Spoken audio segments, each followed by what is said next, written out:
Panic attack ಅಂದ್ರೆ sudden ಆಗಿ ಅವ್ರಿಗೊಂದು ಭಯ ಶುರು ಆಗುತ್ತೆ. ಕೆಲವು ಸರಿ ರೀಸನ್ ಇರ್ಬೋದು, ಕೆಲವೊಂದ್ ಸರಿ ರೀಸನ್ ಇರದೇ ಇರ್ಬೋದು.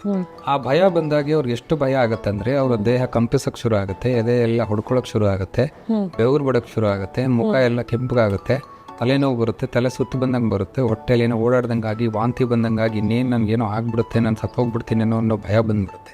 ತಕ್ಷಣ ಅವ್ರು ಓಡೋಗ್ಬಿಟ್ಟು ಹಾಸ್ಪಿಟಲಲ್ಲಿ ನಮ್ಗೆ ಈಗಲೇ ಇದನ್ನ ಬ್ರೆತ್ಲೆಸ್ನೆಸ್ಸು ಬರೋ ಚಾನ್ಸಸ್.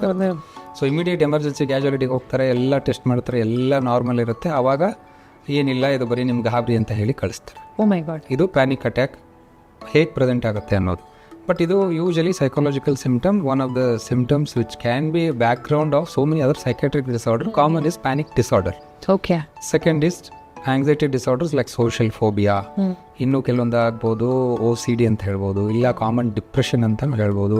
ಕೆಲವೊಂದು ಸರಿ ಸಬ್ಸ್ಟೆನ್ಸ್ ಅಬ್ಯೂಸಸ್ ಅಲ್ಲೂ ಹೊಸದಾಗಿ ತಗೊಳ್ಳೋರಿಗೆ ಅಥವಾ ಸಡನ್ ಆಗಿ ಬಿಡೋರ್ಗೂ ಕೂಡ ಪ್ಯಾನಿಕ್ ಅಟ್ಯಾಕ್ಸ್ ಬರುತ್ತೆ. Okay, how common is it doctor? ಅಂದರೆ ನೀವು ನೋಡುವಂಥದ್ದು ಬೆಂಗಳೂರಲ್ಲಿ ಅರೌಂಡ್ 10% ಅಂತ ಹೇಳ್ಬೋದು, ರಫ್ ಆಗಿ. ಅರೌಂಡ್ ಅಂದರೆ ಅದು ರೇಂಜ್ ಇರುತ್ತೆ, ವೇರಿಯೇಷನ್ಸ್ ಇರುತ್ತೆ. ಬಟ್ ನಾನು ತುಂಬ ಕಾಮನ್ ಆಗಿ ಪ್ಯಾನಿಕ್ ಅಟ್ಯಾಕ್ಸ್, ಪ್ಯಾನಿಕ್ ಡಿಸಾರ್ಡರ್ಸ್ ನೋಡ್ತೀನಿ.